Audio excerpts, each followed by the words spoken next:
Atliekate akių ilgalaikį makiažą? Žinia, kad pigmento įvedimas akių srityje dažniausiai tampa tatuažu visam gyvenimui. Ar žino apie tai jūsų klientai? Esu Ela Sakalauskienė, ilgalaikio makiažo meistrė. Ir šiandien aš jums papasakosiu, kas nutinka su pigmentu, jeigu jis įvedamas į šią veido sritį. Taigi šiandien norėtųsi pakalbėti apie pigmento išėmimą šioje veido dalyje. Ar daug lazerio specialistų imasi šalinti pigmentą iš akių vokų? Ko gero ne.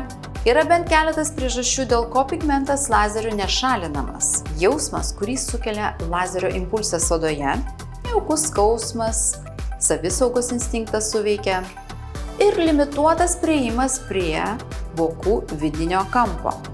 Vokų ilgalaikį makiažą pradėjau šalinti prieš 15 metų. Pradžia buvo sudėtinga, nes rinkoje egzistavo 1-2 efektyvūs produktai. Kad žinotumėte, kiek kritikos tada sulaukiau, kai viešai pradėjau rodyti savo darbų foto. Esą, to negalima daryti akių srityje, tai yra labai pavojinga.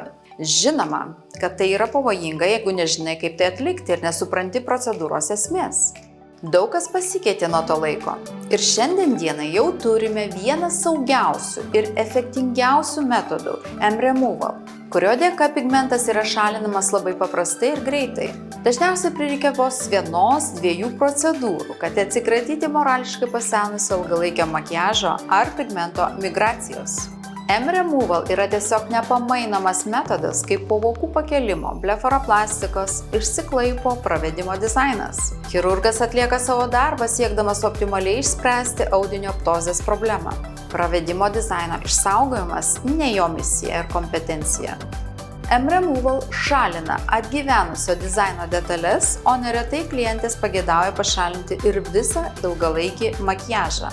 Galima pašalinti ne tik makiažą, bet ir voko šešėliavimą. Tikiuosi, kad ateityje jūs drąsiai ryšitės vokų pakelimo operacijai, per daug nepergyvendamos dėl vokų ilgalaikio makiažo. Na, o meistrams, kurie atlieka pigmento šalinimo procedūras, galiu drąsiai rekomenduoti M-Removal metodą. Šio metodo dėka viskas tampa įmanoma.